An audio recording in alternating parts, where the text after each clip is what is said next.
Salut, vous écoutez Mania Comics, l'émission consacrée à la bande dessinée américaine sur Ardo Tangaï.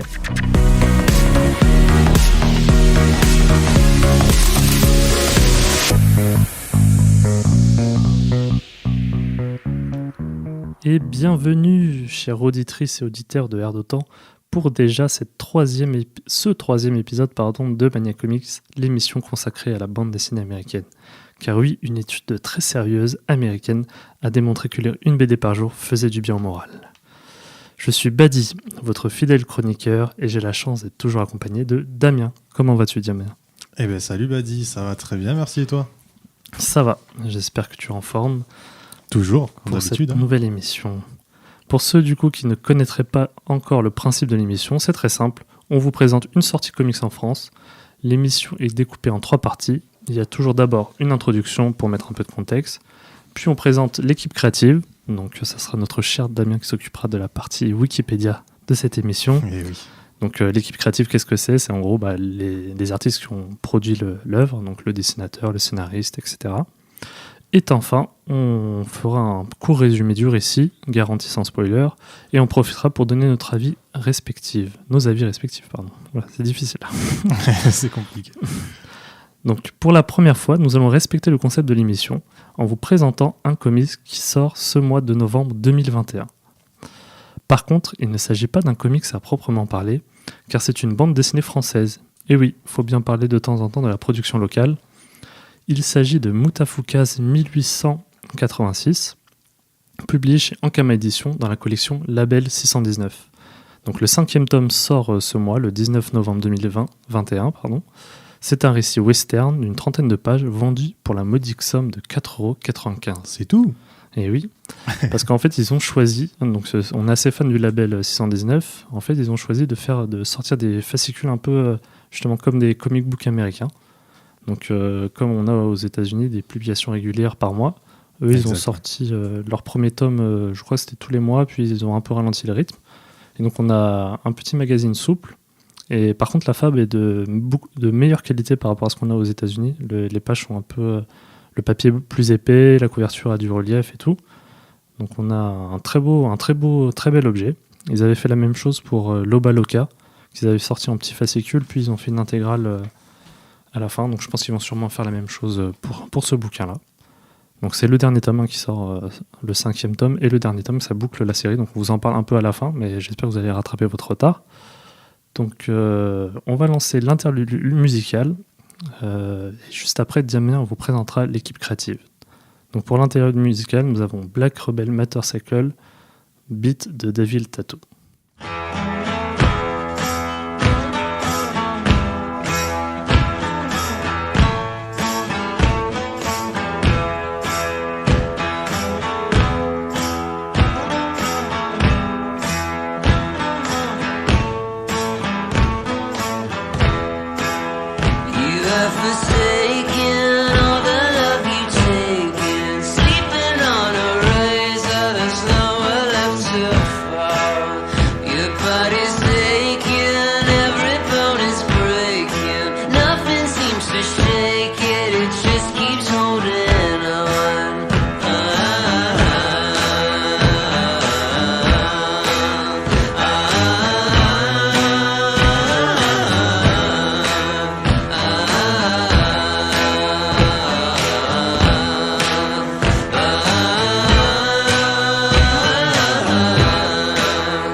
Vous êtes dans l'émission Mania Comics sur Ardo Tanguay.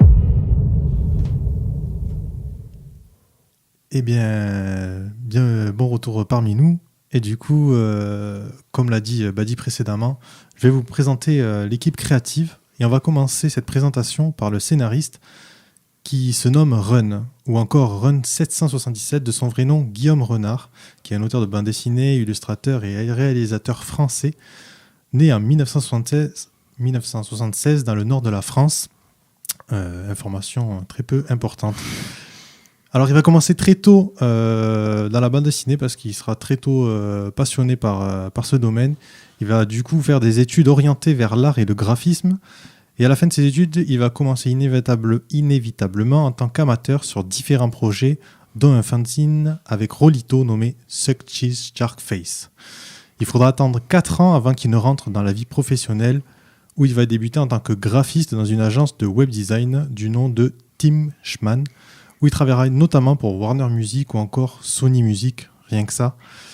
Il en deviendra par la suite directeur artistique de 2000 à 2003. L'année suivante, il rejoint le collectif Simperfy, où plusieurs artistes travaillent sur divers projets, que ce soit le toy design, les comics, ou encore l'animation et tout plein d'autres choses liées à l'art. Et c'est à ce moment-là que va apparaître justement son univers plein de flingues, de grosses têtes, de morts et de mutafukaz. D'ailleurs, Badi, est-ce que ça te dit que je te raconte une petite anecdote intéressante ? Oui, si elle croustille, ça m'intéresse. Alors en fait, mutafukaz, ça vient d'où exactement ? Lors d'une interview, il raconte que durant les années 90, en fait, il poursuit son cursus des beaux-arts à Nancy et il décide pour Halloween d'écrire une lettre à sa petite amie de cette époque. Et oui, Messenger, WhatsApp ou même les SMS n'existaient pas tout à fait en ce moment-là, donc on écrivait encore les lettres à la main. Et à côté de cette lettre, il va dessiner 2 petits personnages, dont le premier Vince ainsi que le premier Angelino. Il se rend compte qu'il a apprécié les dessiner, il va alors les dessiner à nouveau dans une petite histoire, puis une autre, et puis au fil du temps, il va mélanger ses influences, il va continuer à creuser ces 2 personnages. Donc voilà l'origine en quelque sorte de Mutafukaz, je trouve ça vraiment cool. Okay. Et donc le projet Mutafukaz commence en 1997, pour lequel il va créer plusieurs animations flash, qu'il va présenter sur son site internet. Et 3 ans plus tard, en 2002, il va même jusqu'à créer un court-métrage intitulé Mutafukaz Opération Blackhead. Alors en fait, ce court-métrage, il a remporté plusieurs prix et il sera même diffusé en 2003 au festival de Sundance organisé dans l'Utah. L'année suivante, il quitte son travail pour se consacrer à plein temps à sa passion qui est la bande dessinée. Et après de nombreux refus, c'est finalement Anthony Roux, qu'il avait déjà opéré des années plus tôt, qui va accepter de publier Mutafukaz chez Ankama Éditions. Et donc là, à partir de ce moment-là, il va publier son premier tome en 2006. On y suit du coup les aventures de Vince et Lino dans une aventure complètement barrée. Les personnages principaux sont dessinés dans un style manga, chibi, ce qui contraste avec tous les autres persos du bouquin. Et la BD en fait est un gros mélange d'inspiration. Il y a des histoires de rivalité entre les différents gangs de Los Angeles, puis du catch. Bref, c'est vraiment barré quoi. Hein. Et une grosse référence à un film des années 80 nommé Invasion Los Angeles ou Day Live en VO. D'ailleurs, Mutafukaz, oui, c'est une référence au gang Los Angeles. Mutafukaz, c'est de l'argot latino du coup. Je pense que vous avez deviné ce que ça veut dire. On peut pas le dire à la radio. Alors on va éviter, mais on va continuer sur Mutafukaz. Hein. Ensuite, en 2006, il crée chez Ankama la collection Label 619, pour laquelle il est le directeur artistique, ainsi que le directeur de collection, rien que ça. Et en 2010, il va également lancer la série d'horreur Doggy Bags, une série hommage aux pulps et aux comics d'horreur des années 50. 3 ans plus tard, il est nommé directeur éditorial d'Ankama Éditions. Alors en 2015, il stoppe Mutafukaz pour enchaîner 2 ans plus tard avec le spin-off Puta Madre. Désolé, j'y suis pour rien. Hein. C'est le nom du comics. C'est pas en français, ça. C'est pas en français. Il réalise également l'adaptation de son univers Mutafukaz en film d'animation qui est co-réalisé avec le studio japonais 4C, 4 degrés, je sais pas comment on pourrait l'appeler. Et en 2019, il crée avec 3 de ses compères du label la LMB, la Mother Base, studio de création indépendant, et travaille sur un nouveau spin-off de Mutafukaz, Loba Loca, avec Guillaume Singelin au dessin. Alors j'espère que son parcours vous a plu, cher auditeur. Perso, je trouve que c'est un beau parcours et un chouette univers qu'il a su créer en y mêlant toutes ces choses qui le passionnent et qui l'inspire. Et si on passait au dessinateur Badi, ça te dit ? Ça me dit. Allez. Du coup, présentation de Simon, le dessinateur, plus connu encore sous le nom de Simon Hutt. Alors, malheureusement, je suis un peu désolé, mais on a très peu d'informations à son sujet. Il est très discret.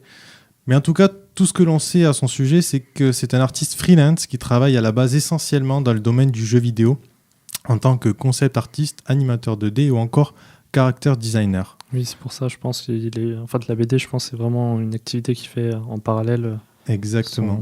Okay. Exactement. Et sa première incursion dans le milieu de la BD, justement, est très récente parce qu'il a rejoint la BD grâce au tome 10 de Doggy Bags, nommé Falanga, avec Mojo. Puis il va également travailler pour Killers Clones from the Hood, le tome 13 de Doggy Bags, encore une fois. Et bien évidemment, on en parle aujourd'hui parce qu'il a collaboré avec Run sur le projet que l'on vous présente, Mutafukaz 1886. Et d'ailleurs, Badi, on peut le dire, on a eu la chance de le rencontrer lors d'une séance de dédicace et on peut affirmer qu'il est très sympathique. Il a pris le temps de nous faire un joli dessin à chacun, puis de discuter de tout et de rien, donc c'était vraiment cool. Ouais, on l'a vu à Toulouse, au comptoir du Rêve, c'est ça ? Exactement, c'est bien ça. J'ai eu le droit à un petit fermier pendant que toi, tu as eu un petit cow-boy dessiné. Voilà, donc j'en suis très fier. Je vais vous laisser avec une musique de The Handsome Family. Le titre, c'est Far From Honey Road.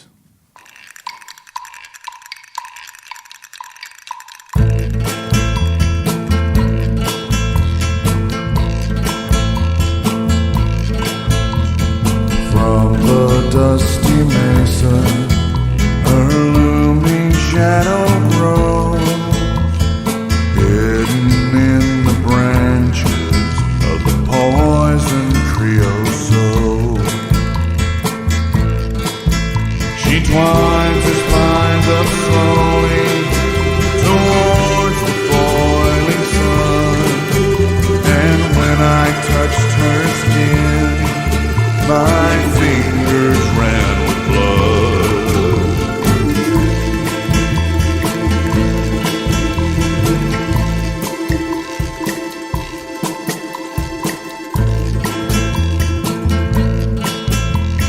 In the hushing dusk under a swollen silver moon, I came walking with the wind to watch the cactus bloom. A stranger haunted me, the looming shadows danced. I fell down to the thorny brush and felt a trembling hand.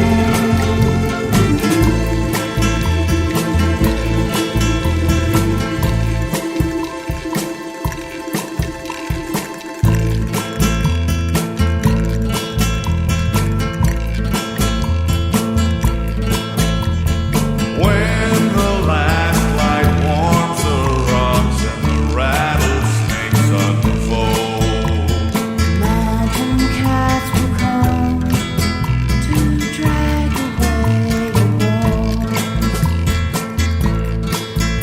then rise with me forever across the silent sand, and the stars will be your eyes, and the wind will be my hand.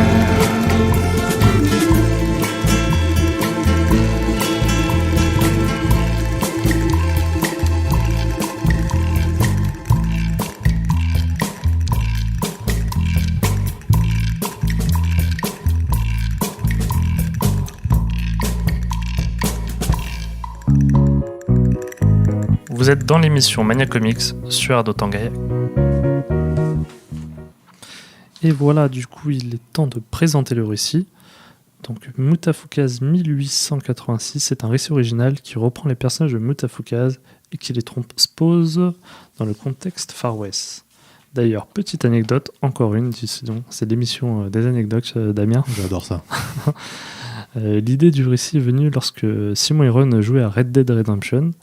Et ils se sont posé la question, et si Mutafuka se passait dans le Far West? Donc c'était une petite idée comme ça sur une partie dans une de leurs soirées. Et voilà, ça a créé le titre que l'on chronique aujourd'hui, donc Mutafukaz 1886. Pour rappel, son tome 5 sort le 19 novembre 2021. C'est un récit western et ça coûte seulement 4,95 €. Donc il y a 5 tomes à 4,95 €. Pour résumer l'histoire, on suit donc comme pour le premier Mutafukaz, que vous n'êtes pas obligé de lire, hein, je précise, ce sont 2 récits totalement indépendants. On suit les aventures de 2 losers à l'époque Far West, donc Angelino, qui a une grosse tête toute noire, et Vince, qui a un énorme crâne en feu à la place de la tête. Un peu comme le Ghost Rider de Marvel, je pense que d'ailleurs c'est un petit clin d'œil, je pense qu'a fait Run. Il reste quand même beaucoup plus mignon que Ghost Rider. Oui, voilà, plus Pas sûr. sympathique. Et du coup, ce sont 2 chercheurs d'or, mais comme c'est des losers, ce sont des chercheurs d'or 40 ans après la ruée vers l'or du Far West. Et alors qu'ils essaient de trouver de l'or désespérément dans une rivière, quelque chose d'étrange se produit et ils finissent par trouver une pépite. Donc malheureusement, cette trouvaille va les embourber dans des ennuis ils vont perdre un peu au fur et à mesure le contrôle des événements.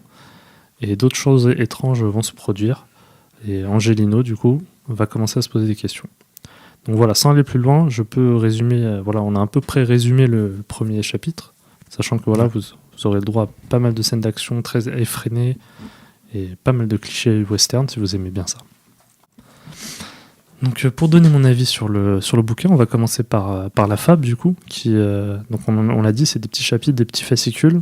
Donc moi qui aime bien ça justement la bande dessinée américaine, là, on a le droit à 5 bouquins avec 5 couvertures très différentes. Pour le premier épisode, on avait le choix en plus de le prendre avec un coffret Deluxe Edition. Donc c'est un coffret qui permet d'après à la fin de ranger ces 5 fascicules dedans. Il est très joli hein, d'ailleurs. Il est super, ouais. C'est une couleur bleu marine avec des effets de dorure et d'argenté dessus. Vous rangez ça côté dos dans votre bibliothèque, on dirait que vous avez une encyclopédie à l'ancienne un peu. Et du coup les couvertures sont super cool. Donc là je le manipule, je sais pas si vous entendez. Il y a des parties pris assez intéressants. C'est le tome 3 qui a des lettres en une sorte d'orange rose fluo. On a l'impression que c'est la couleur des maillots de bain de plage. Et pour un western, ça fait très flashy, mais moi j'aime bien les parties pris comme ça, osées. Après, voilà, sinon pour toujours parler du style graphique, dans la bande dessinée, on est vraiment dans la croisée des genres, donc c'est une bande dessinée française, donc ça puise des inspirations de tous les côtés. On a un côté très comics, on a un côté aussi très, très manga dans la frénésie de l'action et tout, des fois les découpages. Ouais. Même j'ai trouvé au niveau des plans, il y a souvent des plans avec une sorte de focale, tu sais, un peu GoPro, tu vois. Oui, genre des grands angles en fait. Hellfish, oui, je vois. Voilà, tu vois ce que je veux dire. Oui. Et ça, il y a beaucoup de plans comme ça et moi j'adore, ça rajoute un dynamisme au plan. C'est vraiment cool, quoi. Super, ouais. Et d'ailleurs, c'est donc le dessinateur, comme tu l'as présenté, c'était Simon Hunt, qui n'était pas le dessinateur du premier Mutafukaz, mais il a bien réussi à mimer. On a vraiment l'impression que c'est dessiné par Run. Et c'est plus au niveau de la colo, je pense qu'on voit une différence. Il y a un côté un peu pastel, et notamment sur les premiers numéros, il y a un côté un peu rose, une sorte de filtre rose Instagram, mais qui rend très bien. C'est vrai, les couleurs sont très belles. Pas péjoratif, pardon, mais c'est super cool. Et d'ailleurs, par rapport aux couleurs, moi j'ai trouvé que justement elles étaient chatoyantes. Et par moments, il y a vraiment des contrastes de couleurs où vraiment ça appuie sur une action et ça appuie également sur une émotion en fait. Il y a une scène moi qui m'a frappé et genre en fait justement sur cette case là il y a la couleur qui ressort et voilà ça touche encore plus quoi. Oui, il y a un côté même après je sais pas, ça fait exprès un peu comme Lucky Luke qui d'une case à l'autre change de couleur. Je vois de quelle scène tu parles, on ne peut pas en parler. Attention, spoiler. On va éviter. Exactement. Et ouais, il y a pas mal de choix sympas. Il y a un moment, le grand méchant parle de son plan machiavélique et ça part en noir et blanc avec juste du doré en couleur. Ça part dans un délire monochrome. Voilà. Et par contre, j'ai remarqué un truc un peu qui peut paraître anodin, mais par rapport à la qualité du papier. En fait, le papier est un aspect un peu cartonné et je trouve que, en tout cas, dès le premier tome, j'ai remarqué qu'en fait, ça apportait un grain naturel au dessin et du coup, ça ça matche vraiment bien avec l'époque du récit et ça rajoute ce côté un peu vintage, j'ai envie de dire. Mhm.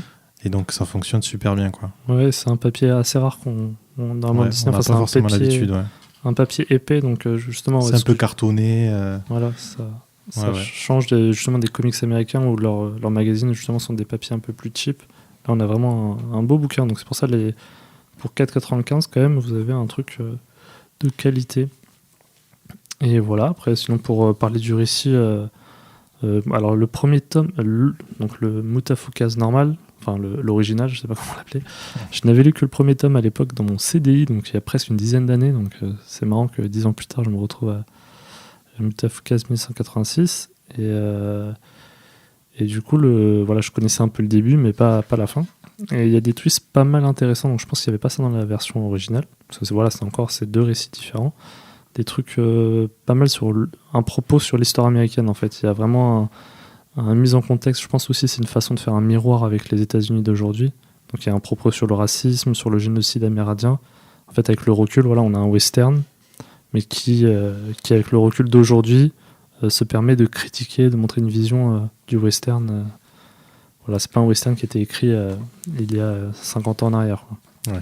Donc ça, c'est super intéressant. Et c'est de plus en plus développé. Je pensais que ça allait être un petit truc mis de côté, mais ça continue à être développé. Et il y a aussi un truc cool qui, justement, font penser un peu ce qu'ils font sur Doggy Bags. Donc Doggy Bags, Damien en avait parlé. C'est des récits, c'est une anthologie où on a 3 récits et entrecoupés d'articles qui approfondissent un peu le propos. Là, on a de temps en temps des termes qu'on ne comprend pas trop. Et il y a un petit astérix qui vient expliquer un peu de quoi il s'agit. Et donc, si on est curieux, on peut après regarder sur Internet et découvrir, voilà, au détour d'une phrase, on peut apprendre plein de choses. Du coup. Mais justement, c'est marrant que tu dises ça parce que moi, c'est ce que j'ai fait. Il y a des termes que je n'ai pas compris. Du coup, il y a la petite astérix qui en dit un peu plus. Et du coup, par curiosité, je vais aller me renseigner sur Internet et j'en apprends encore plus. Donc, au final, je trouvais qu'il y a pas mal de choses intéressantes. Ça apporte vraiment... ça pique la curiosité, quoi, en fait, j'ai envie de dire. Donc, exact. c'est super intéressant. Ouais, c'est une histoire intéressante. Ouais, et d'ailleurs, mention spéciale pour une page où il y a des vieilles pubs, des vieilles publicités. Oui. Donc c'est vraiment cool. Oui, alors des vieilles publicités, mais je crois qu'ils sont inspirés de vraies pubs. Oui, parce que ça parle de produits qui existent vraiment. Exactement. Et donc c'est assez... après, on peut en parler, c'est pas vraiment un spoil, mais... Bon, j'ai envie d'en parler, d'une pub, c'est celle de Coca-Cola. Ouais, voilà. Du coup, on pensait à la même. Où en fait, à l'époque, c'était plutôt un médicament qui était utilisé pour les maux d'estomac. Pour tout, en fait. Il y avait écrit, en gros, utilisé tout le temps, quoi. C'est ça. Et du coup, il y a une pub qui reprend cette idée-là, quoi. Ouais. Et pareil pour le tabac, on peut fumer, c'est bon c'est pour éviter certaines maladies, faut fumer, etc. Donc, c'est ça. Pareil toujours avec vraiment une autre époque, quoi. Voilà, le regard d'aujourd'hui, c'est assez rigolo. Exactement. Et c'est vrai que moi, en fait, j'ai pas du tout lu Mutafukaz. Et là, en fait, je m'attendais à avoir quelque chose de léger. Alors oui, c'est léger, mais il y a des moments où vraiment, quand même, c'est dur. C'est pas... Enfin, je sais pas comment dire. Tu vois. Ouais, le graphisme fait un peu... Enfin, au début, quand tu commences, t'as l'impression que c'est un truc, on va dire, tranquille. C'est ça. Et ça part vite un peu dans de la violence. Donc après, ça reste cartoon, mais de la violence quand même. Ouais. Exactement. Mais c'est génial. Vraiment, en tout cas, je recommande... Même pour ceux qui n'ont pas lu Mutafukaz avant, parce que moi, c'est mon cas. Mais d'ailleurs, ça m'a donné envie de lire l'origine de Mutafukaz. Il y a une intégrale qui est sortie, il me semble, pour rattraper tous les bouquins.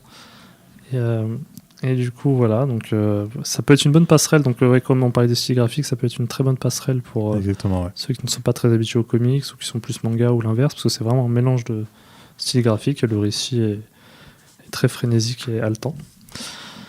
Et voilà, et sur ce, nous allons passer à l'outro. On va devoir vous quitter déjà. Malheureusement. Donc je vous rappelle que Mania Comics est un programme Air de Tangaillac. C'est une émission mensuelle diffusée le 2e et 4e jeudi du mois à 16h, donc ne ratez pas le rendez-vous. Vous pouvez nous écouter ou réécouter sur le site internet de Air d'Otan, mais aussi sur votre plateforme de podcast favorite, car oui, c'est bon, on a posté l'émission sur toutes les plateformes, donc vous pouvez l'écouter sur Apple Podcasts, Spotify, Deezer, etc. Donc, si elle n'est pas sur la plateforme que vous utilisez, n'hésitez pas à nous envoyer un petit message sur les réseaux sociaux, car nous sommes aussi sur les réseaux sociaux. On est partout. C'est incroyable.